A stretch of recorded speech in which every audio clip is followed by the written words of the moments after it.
জুৰি বৰা বৰগোহাঁই আৰু অনন্ত গগৈ ডাঙৰীয়া, উপাধ্যক্ষদ্বয়, প্ৰাক্তন অধ্যক্ষ মঞ্চত বিৰাজমান শ্ৰীযুত জয় কুমাৰ সিংহ ডাঙৰীয়া, প্ৰাক্তন ছাত্ৰ ছাত্ৰী সন্মিলনীৰ সভাপতি সন্মানীয় কেশৱ নাথ ডাঙৰীয়া, এই মহাবিদ্যালয়ৰ দুগৰাকী ছাত্ৰ, কীৰ্তিমান ছাত্ৰ এইবাৰ অসম অসামৰিক সেৱালৈ নিৰ্বাচিত হৈছে, দুয়োগৰাকীকে আদৰণি জনাইছোঁ। অধ্যক্ষ মহোদয়ে মহাবিদ্যালয়খনৰ ইতিহাস, ঐতিহ্য আৰু বৰ্তমান স্থিতি সম্পৰ্কে এটি খুব সংক্ষিপ্ত বিৱৰণ দিলে। সেই উৎসাহজনক খবৰবিলাকৰ মাজতেই এইবাৰ আমি দিবলৈ বিচাৰিছোঁ যে সদ্য অনুষ্ঠিত অসম লোকসেৱা আয়োগৰ পৰীক্ষাত আমাৰ মহাবিদ্যালয়ৰ দুগৰাকীকৈ প্ৰাক্তন ছাত্ৰই স্থান লাভ কৰিবৰ কাৰণে সক্ষম হৈছে। এগৰাকী হ'ল অৰ্থনীতি বিভাগৰ প্ৰাক্তন ছাত্ৰ হিমাংশু শইকীয়া, আনগৰাকী হ'ল ইংৰাজী বিভাগৰ প্ৰাক্তন ছাত্ৰ ৱাহিদুজ্জামান। দুয়োগৰাকীলৈ এটি হাত চাপৰি আৰু দুয়োগৰাকী মঞ্চলৈ আমি নিমন্ত্ৰণ জনাইছোঁ। তেখেতসকলক মহাবিদ্যালয়ৰ সমূহ পৰিয়ালৰ হৈ অধ্যক্ষ মহোদয়ে সামান্যভাৱে তেওঁলোকক এটি মৰম যাচিবলৈ বিচাৰিছে। ছাত্ৰ ৱাহিদুজ্জামান, এই দুয়োগৰাকী ছাত্ৰ আমাৰ বৰ্তমান পঢ়ি থকা ছাত্ৰ ছাত্ৰীসকলৰ বাবেও এটি প্ৰেৰণা হওক, তাৰ বাবে আমি সকলোৰে পৰা এটি হাত চাপৰি বিচাৰিছোঁ।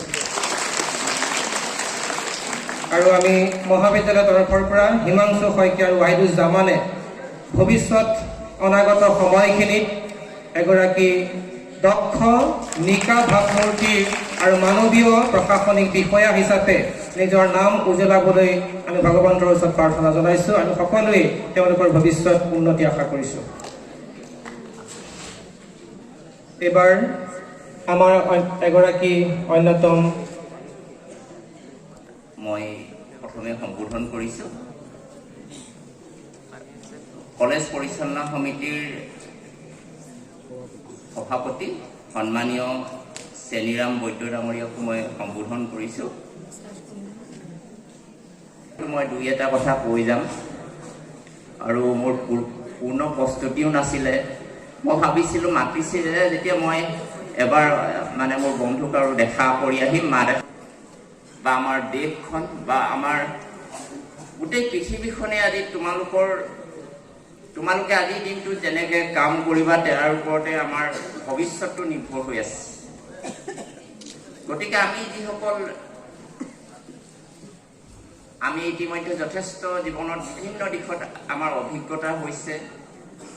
আমি হয়তো বিভিন্ন ক্ষেত্ৰত ব্যৰ্থ হৈ গৈছোঁ। সেই ব্যৰ্থতা আমি এতিয়া পৰ্যালোচনা কৰিছোঁ যে কি ভুলৰ বাবে আমি ব্যৰ্থ হৈ গ'লোঁ, বা কি ভুলৰ বাবে আমি আশা কৰাৰ ধৰণে সফল নহ'লোঁ। সেই ভুলখিনি যাতে তোমালোকে নকৰা আৰু জীৱনৰ বাটত আগুৱাই গৈ থকা। এটা কথা মনত ৰাখিব লাগিব যে আজি প্ৰত্যেক মাক দেউতাকে বিভিন্ন পৰ্যায়ত মাক দেউতাক যি প্ৰফেশ্যনতে নাথাকক লাগিলে অত্যন্ত কষ্ট কৰে।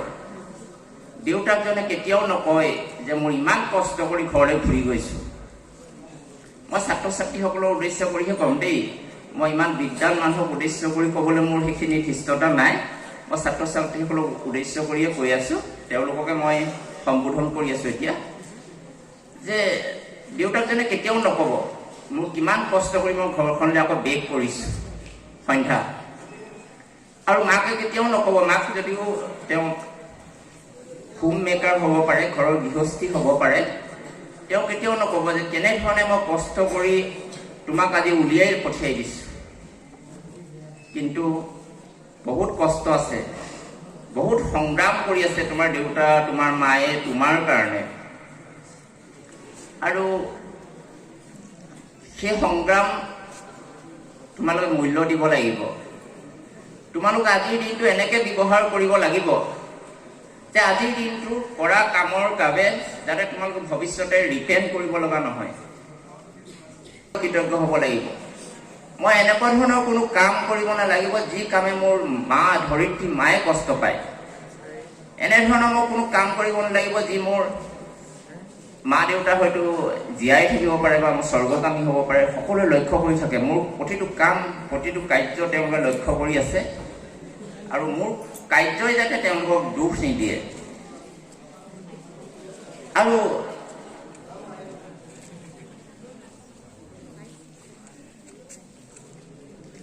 আৰু আমাৰ ৰাজ্যখনৰ বাবে যিসকলে বহুত ত্যাগ কষ্ট স্বীকাৰ কৰিছিল, চোৱা 1671 খ্ৰীষ্টাব্দত লাচিত বৰফুকনে গোটেই কেনেকুৱা নেতৃত্ব লৈ ৰাজ্যখনক তেতিয়াই বিদেশী আক্ৰমণৰ পৰা ৰক্ষা কৰিছিল, তাৰ বাবে কিমান ত্যাগ কৰিছিল।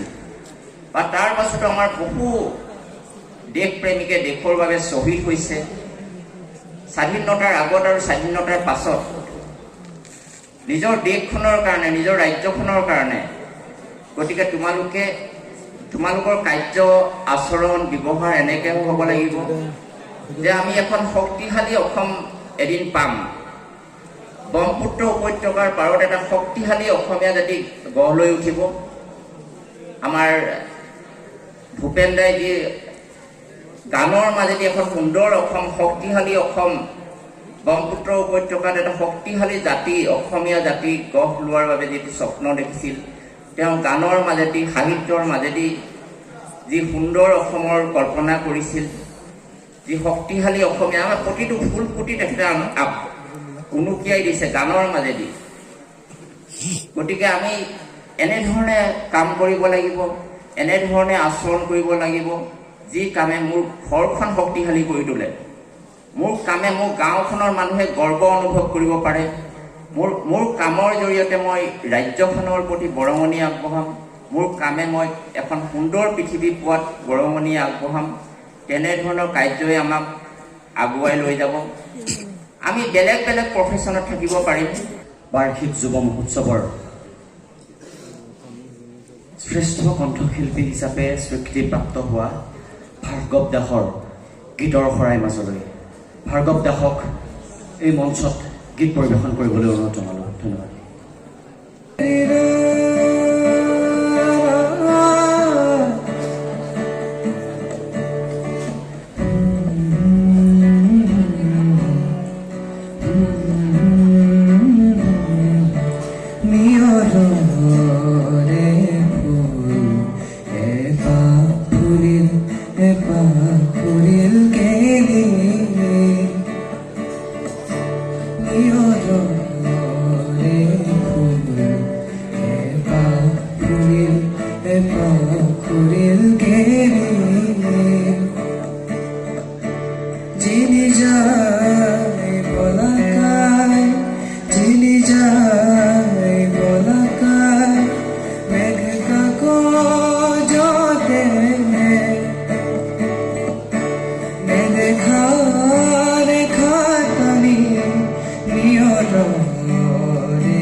প্ৰথমতেই মই ছাত্ৰ একতা সভাৰ সভাপতি হিচাপে মই তেখেতক গভীৰভাৱে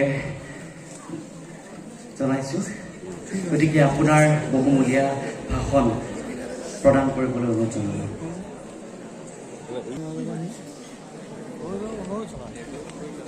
নমস্কাৰ।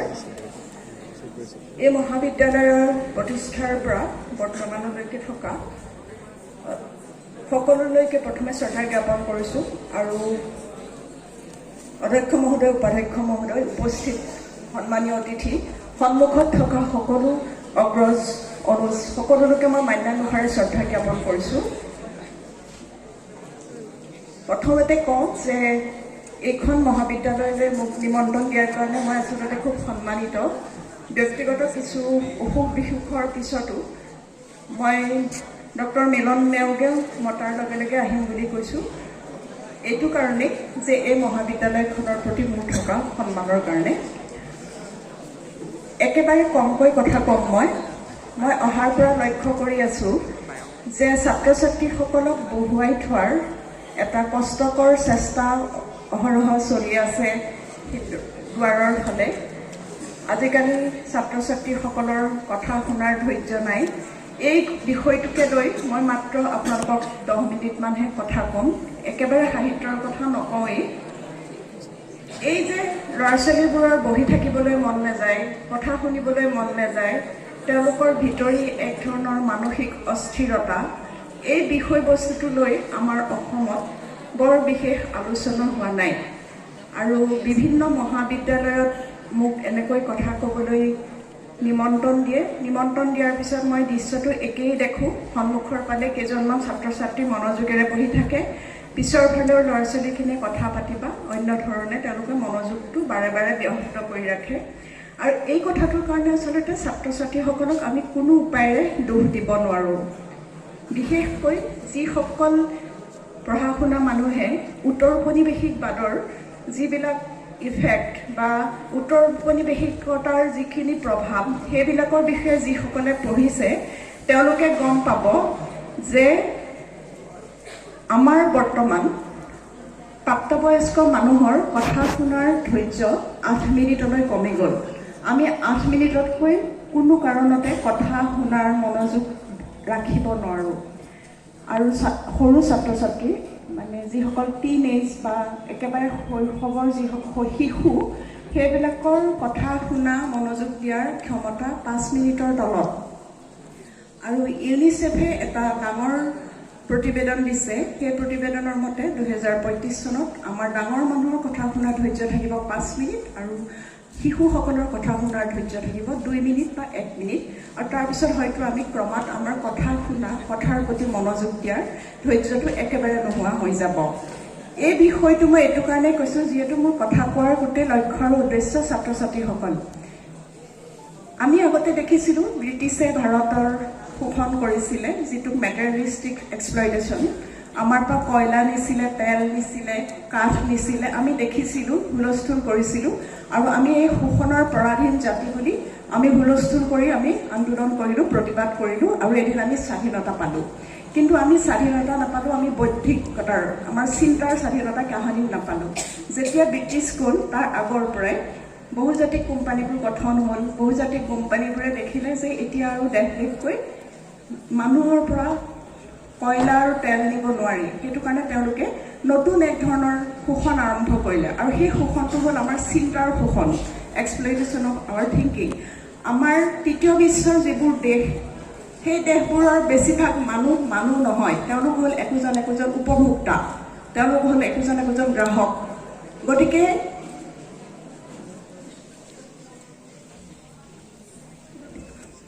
গতিকে এই গ্ৰাহকসকলক যিকোনো কাৰণত আমি গ্ৰাহক কৰিয়েই ৰাখিব লাগিব। তেওঁলোকক আমি চিন্তাৰ পৰিধিটো বহলাই দিব নোৱাৰিম, তেওঁলোক সদায় গ্ৰাহক হৈ থাকিব লাগিব। আৰু বহুজাতিক উন্নত দেশবিলাকে, যিবিলাক আমাৰতো বিশ্বত কেইবাটাও ভাগ কৰা আছে, আপোনালোক বা ছাত্ৰ ছাত্ৰীসকলে জানেই, প্ৰথম বিশ্ব, দ্বিতীয় বিশ্ব, তৃতীয় বিশ্ব। তৃতীয় বিশ্বৰ যিখিনি দুখীয়া দৰিদ্ৰ মানুহ, সেই মানুহখিনি যিহেতু একোজন গ্ৰাহক, গতিকে তেওঁলোক জন্মৰ পৰা মৃত্যু পৰ্যন্ত তেওঁলোক গ্ৰাহকেই হৈ থাকিব লাগিব। গতিকে গ্ৰাহক হৈ থাকিবলৈ কি হ'ব? তেওঁলোকক সকলো ধৰণৰ মৌলিক আৰু সৃষ্টিশীল চিন্তাৰ পৰা আঁতৰাই ৰাখিব লাগিব। আৰু এই কামটো কৰিবলৈ যাওঁতে তেওঁলোকে এই মানুহখিনিক, বিশেষকৈ তৃতীয় বিশ্বৰ মানুহৰ যিসকল উদীয়মান প্ৰজন্ম, সেই প্ৰজন্মসকলক টাৰ্গেট কৰি ল'লে। আৰু তেওঁলোকে সেইকাৰণে সামাজিক মাধ্যমৰ যিমানবোৰ এপছ আছে, আপোনাৰ ছ'চিয়েল মিডিয়াত আমি কওঁ ফেচবুক, হোৱাটছআপৰ পৰা আদি কৰি ইনষ্টাগ্ৰাম, গোটেই বস্তুবোৰ আমাৰ মাজত বহুলভাৱে এৰি দিলে আৰু আমাক অস্থিৰ আৰু অশান্ত এক প্ৰজন্মৰ জন্ম দিলে। এতিয়া আমি প্ৰতিজনে একোজন অস্থিৰ অশান্ত মানুহ। আমাৰ নিজৰ মৌলিক চিন্তা কৰা সকলো ক্ষমতা বহুজাতিক কোম্পানীয়ে শোষণ কৰি লৈ গ'ল। এইবোৰ কথা আমি কেতিয়াও ভবাই নাছিলোঁ যে শোষণটো এই পৰ্যায়ত হ'ব পাৰে বুলি।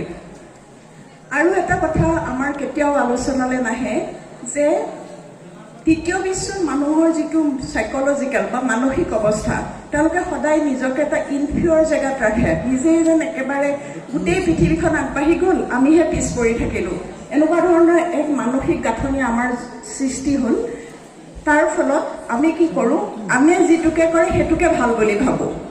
সাধাৰণতে গাঁৱবিলাকত কি হয়, ধনী মানুহবোৰৰ ল'ৰা ছোৱালীবোৰে যিবোৰ কাপোৰ কানি পিন্ধে, ধনী মানুহবোৰৰ ল'ৰা ছোৱালীবোৰে যিবোৰ ব্যৱহাৰ কৰে, সেইবিলাকেই যেন শুদ্ধ, সেইবিলাকেই যেন সত্য, আৰু যিকেইজনে নাপায় তেওঁলোকে ধৰফৰাই থাকে।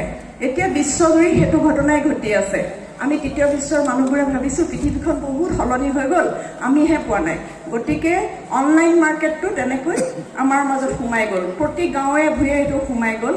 টিভিত বা আমি ইনষ্টাগ্ৰাম ইউটিউবত যিটোকে দেখোঁ সেইটোৱে যেন ভাল, সেই মানসিকতাটো আমাৰ সকলোৰে মাজত এনেধৰণে সোমাই গ'ল। এতিয়া আৰু আমি যেন সেই আচলতে আমি যে কওঁ ইণ্টাৰনেটটো এটা আন্তৰ্জাল, আচলতে সেইটোৱে বস্তুটো।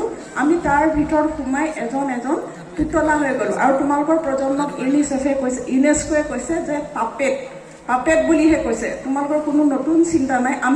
মই নিজেও এডিক্টেড। মই তোমালোকক যদিও এষাৰ কথা কৈ আছোঁ, মই নিজেও ফেচবুক চাওঁ, মোৰো হোৱাটছআপ আছে, আৰু আমাক কোৱা হৈছে আমি পাপেট প্ৰজন্ম। পাপেটটো তোমালোকে চবেই জানা, পুতলা যিটো ৰছীৰে কৰে। এতিয়া বহুজাতিক কোম্পানীয়ে ৰাতিপুৱাৰ পৰা গধূলিলৈকে তোমালোকৰ গোটেই বাহিৰটোতো তেওঁলোকে কণ্ট্ৰল কৰিবই, তুমি কোনটো টুথপেষ্ট ব্যৱহাৰ কৰিবা, কোনডাল ব্ৰাছ ব্যৱহাৰ কৰিবা, সেইবোৰতো সৰু কথা। কিন্তু এইটোও তোমালোকৰ নিৰ্ধাৰণ কৰিব, তোমালোকে কি চিন্তা কৰিবা, তোমালোকৰ চিন্তাবোৰো তেওঁলোকেহে কণ্ট্ৰল কৰে। এতিয়া আৰু নতুন প্ৰজন্মই আৰু এটা সেই প্ৰতিবেদনখনত এইটো কথাও কৈছে, 2013 চনৰ পৰা অনাগত 50 বছৰলৈ ভাৰতৰ কোনো নতুন মানুহে নতুন ধৰণৰ চিন্তাৰ আৱিষ্কাৰ কৰিব নোৱাৰিব। তাৰ পিছত কি হয় নাজানো, কিন্তু সেই নতুন চিন্তা কৰিব নোৱাৰিব, কাৰণ তোমালোকৰ চিন্তা কৰিবলৈ সময়ে নাই। তোমালোকৰ প্ৰতিটো ছেকেণ্ড তেওঁলোকে ব্যৱহাৰ কৰি আছে। আৰু এই যিটো বহুজাতিক কোম্পানী বা যিটো আমাৰ গোটেই বিশ্বজুৰি বিশ্বায়নৰ প্ৰভাৱত হোৱা যিটো এক্সপ্লইটেশ্যন বা শোষণ, এই শোষণটোৰ বিৰুদ্ধে আমি প্ৰতিৰোধটো কৰিব নোৱাৰোঁ, আমিতো ৰাস্তাত প্ৰতিবাদ কৰিব নোৱাৰোঁ। সেইটো কাৰণে শিপাই একেবাৰে গাঁৱে ভূঞে গুচি গ'ল। আৰু ইয়াৰ ভয়ংকৰ প্ৰভাৱ তোমালোকে ভুগি আছা, এই অস্থিৰতাটো। এইটো দেখাত একদম সহজ কথা, কিন্তু ই একেবাৰে জটিল এটা মানসিক অৱস্থা। আৰু ই তোমালোকৰ আটাইতকৈ ধ্বংস কৰা বস্তুটো হ'ল ক্ৰিয়েটিভিটি, সৃষ্টিশীলতা। সকলো মানুহে ক্ৰিয়েটিভ, সকলো মানুহে কাহিনীকাৰ, সকলো মানুহে ষ্টৰী টেলাৰ। কিন্তু আমি প্ৰতি মুহূৰ্ততে, এই মুহূৰ্তত মোৰ কথাখিনি সুধি থাকোঁতেও তোমালোকৰ মনত চাগে আহি আছে, মোৰ ইনষ্টাগ্ৰামত নতুন ভিডিঅ' আহিছে নেকি, হোৱাটছএপত মেছেজ আহিছে নেকি, ফেচবুকত কিবা নতুন আপডেট আহিছে নেকি। এই যে আমাৰ মানসিক এটা দ্বন্দ্বৰ ভিতৰত সৃষ্টি কৰিছে, সেই বস্তুটো লৈ আচলতে আমি কোনো সজাগ নহয়। গতিকে তোমালোকক মই উপদেশ দিব পৰাকৈ মোৰ যোগ্যতা নায়েই, কাৰণ মই নিজেও সেইবিলাকত এডিক্টেড, মই ঘনে চাই থাকোঁ। তথাপিতো এই বিষয়টোক লৈ আমাৰ ইয়াত বহুত সজাগতাৰ অভাৱ। গতিকে আমি এতিয়া কি কৰিব লাগিব, নিজৰ বিৰুদ্ধে। যদি আমি এইটো বিষয়ে ব্ৰিটিছৰ দিনত কয়লা কেলে নিছে বুলি আমি ৰাস্তাত প্ৰতিবাদ কৰিছিলোঁ, কিন্তু নিজৰ চিন্তাবোৰ যেতিয়া কোনোবাই শোষণ কৰি থাকে, তেতিয়াহ'লে আমিতো ৰাস্তাত প্ৰতিবাদ কৰিব নোৱাৰোঁ। সেইটো কাৰণে আমি এটা কৰিম, নিজৰ বিৰুদ্ধে এটা প্ৰতিৰোধ গঢ়ি তুলিম। নিজৰ ভিতৰত প্ৰতিৰোধটো এনেকুৱা ধৰণৰ, মই সৃষ্টিশীল মানুহ, মই লিখা পঢ়া কৰিব পৰা মানুহ, মোৰ সমাজখন, গাঁওখন, মোৰ পৃথিৱীখন, মোৰ ইক'লজিটোৰ লৈ মোৰ যিটো দায়িত্ব আছে সেইখিনি মই ভালকৈ পালন কৰিম। আৰু যিমান পাৰোঁ সিমানকৈ আমি সামাজিক মাধ্যমৰ পৰা আঁতৰি থাকিম।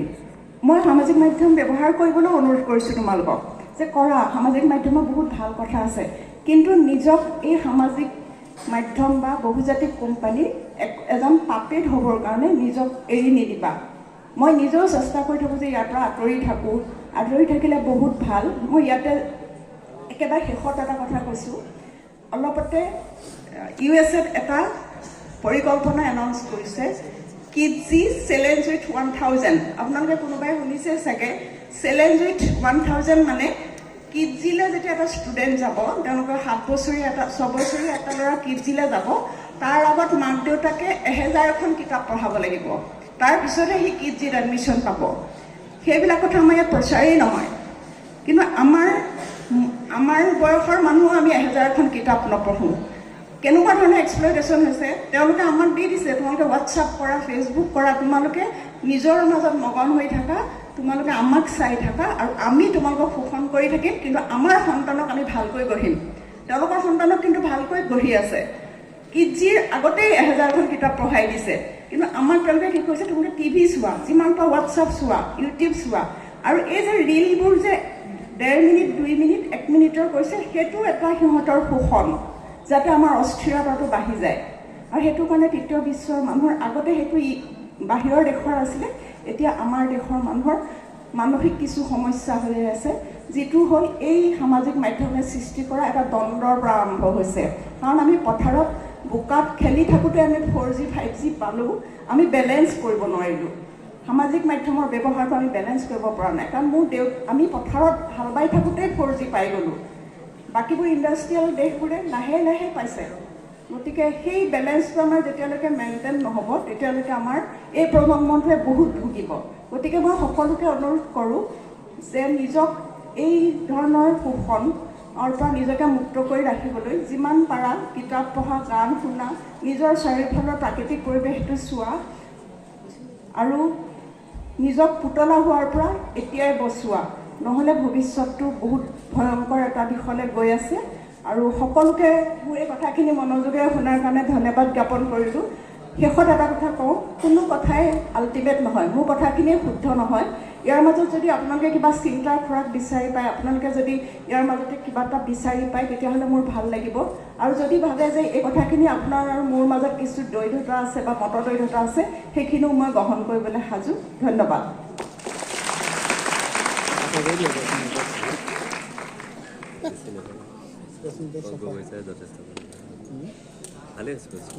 সময় যদি অৰ্থপূৰ্ণ হয়, মাত্ৰ কেইটামান মুহূৰ্তই আমাৰ কাৰণে বৰ স্মৰণীয় হৈ থাকে। মাত্ৰ কেইটামান মুহূৰ্ত জুৰি বৰা বৰগোহাঁইৰ বক্তব্যৰ সেই মাত্ৰ কেইটামান মুহূৰ্ত মই ভাবোঁ প্ৰত্যেকগৰাকী সংবেদনশীল ছাত্ৰ ছাত্ৰীৰ মন আৰু মগজুক সি নিশ্চয়কৈ স্পৰ্শ কৰি থৈ গৈছে। আৰু মই আশা কৰিছোঁ যিকেইটা সাম্প্ৰতিক সময়ৰ জ্বলন্ত সমস্যাৰ কথা বাইদেউৰ বক্তব্যৰ মাজেদি তোমালোকৰ মাজলৈ ঠেলি দিয়া হৈছে, সেই কথাকেইটা তোমালোকে মনত ৰাখিবা অনাগত সময়ৰ কাৰণে। আৰু সঁচা অৰ্থত ক'বলৈ গ'লে ই সঁচাকৈ এক বৰ জ্বলন্ত সমস্যা হিচাপেই দেখা দিছে। আমি নিজেও মন কৰিছোঁ, প্ৰত্যেকগৰাকীয়ে আমাৰ উপস্থিত শিক্ষকেই মন কৰিছে, এইবিলাক কথা আমি সদায় আলোচনা কৰোঁ। এই অস্থিৰতা কিয়? তোমালোকৰ মাজত কিতাপৰ প্ৰতি ধাউতিটো কিয় কম? পাঠ্যপুথিখন কিনিবলৈ আগ্ৰহ কিয় কম? অনবৰতে ইণ্টাৰনেটৰ পৰা সহজলভ্য সমলখিনি লৈ পৰীক্ষাত বহি নম্বৰ মাত্ৰ কেইটামান গোটোৱাৰ যিটো প্ৰবৃত্তি লাহে লাহে ক্ৰমান্বয়ে গ্ৰাহ্য হৈ আহিবলৈ আৰম্ভ কৰিছে, ই আচলতে কেৱল তোমালোককেই নহয়, আমাৰ অনাগত গোটেই সময়খিনিৰ কাৰণে এক ভয়াৱহ অশনি সংকেত হৈ দেখা দিছে। ইমান এক সংবেদনশীল বিষয়ক ইমান স্বচ্ছন্দতাৰে আমাৰ সন্মুখত তুলি ধৰাৰ বাবে আমি জুৰি বৰা বৰগোহাঁই বাইদেউক ধন্যবাদ আৰু কৃতজ্ঞতা জ্ঞাপন কৰিছোঁ। লগতে মই আমাৰ যিখিনি উঠি অহা ছাত্ৰ ছাত্ৰী আছে, তোমালোকক মই অনুৰোধ কৰিম, তোমালোকে জুৰি বৰা বাইদেউৰ অন্ততঃ কেইখনমান কেমোফ্লেক্স, চিঞৰ, সিহঁত আদি কৰি তোমালোকে অন্ততঃ কেইখনমান উপন্যাস পঢ়িবা। তোমালোকে জীৱনৰ নতুন কিছুমান অভিজ্ঞতা আহৰণ কৰিব পাৰিবা। ধন্যবাদ বাইদেউ পুনৰবাৰ। আমাৰ ছাত্ৰ একতা সভাৰ বিষয়বিলাক জনাইছে, তেওঁলোকে কিবা এটা বোলে আদৰণি অনুষ্ঠান কৰিবলৈ বিচাৰিছে, মই তেওঁলোকলৈ মাইক্ৰফোনটো আগবঢ়াই দিছোঁ। ধন্যবাদ। তেখেতে আমি এটা সৰু আদৰণি অনুষ্ঠান ৰাখিছিলোঁ। ঐতিহ্যমণ্ডিত আনন্দৰাম ঢেকীয়াল ফুকন মহাবিদ্যালয়ৰ শিক্ষক পৰিষদৰ সম্পাদক আৰু সভাপতি ডক্টৰ সোণাৰাম নাথ ছাৰক আমি আপোনাক মঞ্চলৈ আহ্বান জনাইছোঁ।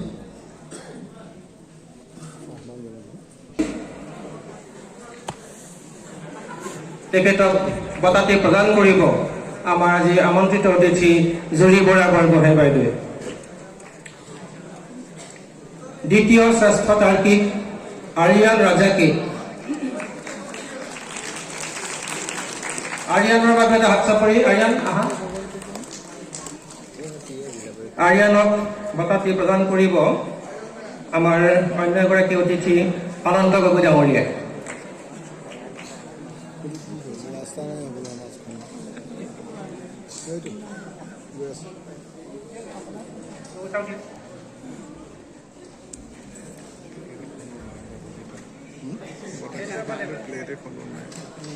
আমাৰ ৰাজনীতি বিজ্ঞান বিভাগৰ মুৰব্বী এটা জনাইছে তেখেতে যে 3গৰাকী তাৰ্কিকে বোলে পলিটিকেল চাইন্স ডিপাৰ্টমেণ্টৰ, সেইটো গৌৰৱৰ ভাগি তেখেত হৈছে, আমি সমানে হৈছোঁ বাৰু। তৃতীয় শ্ৰেষ্ঠ তাৰ্কিক অমৃতা নাথ, তাইৰ বাবে এটা হাত চাপৰি। কি হ'ল তোমালোকে হাত চাপৰি মৰা নাই কিয়?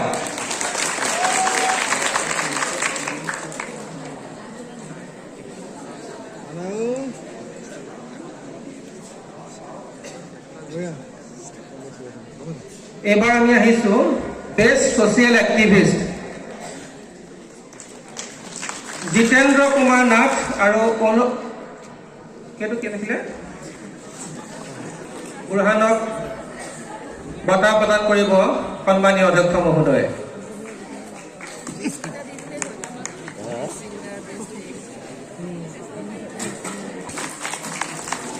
বক্তৃতা প্ৰতিযোগিতাৰ প্ৰথম স্থান আৰিয়ান ৰাজাকে।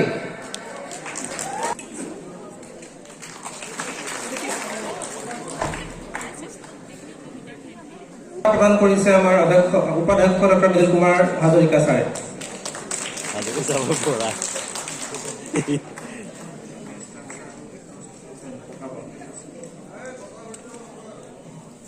এইবাৰ আমি আহিছো একাংকিকা নাট প্ৰতিযোগিতাৰ শ্ৰেষ্ঠ দল।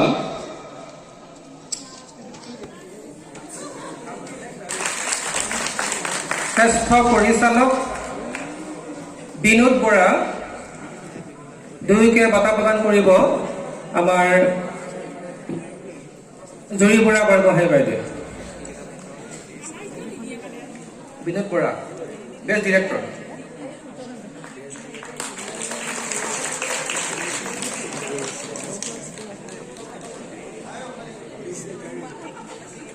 একক অভিনয় প্ৰতিযোগিতাৰ শ্ৰেষ্ঠ প্ৰতিযোগী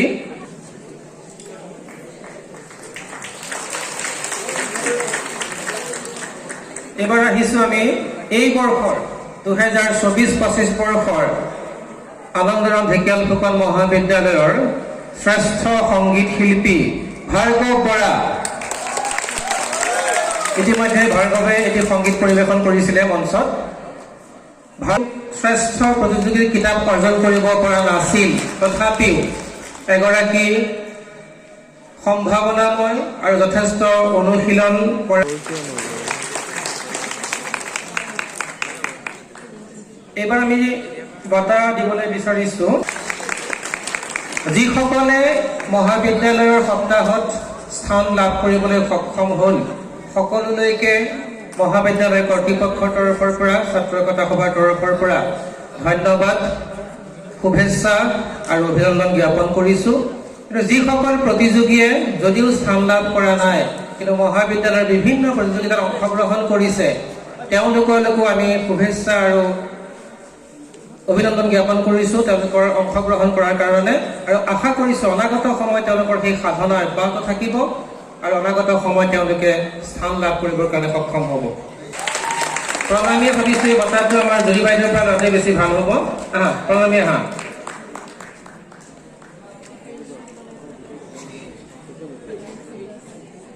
এইবাৰ আহিছো আন্তঃ ক্ৰীড়া বিভাগৰ মাত্ৰ দুটা বঁটা আমি ঘোষণা কৰিম।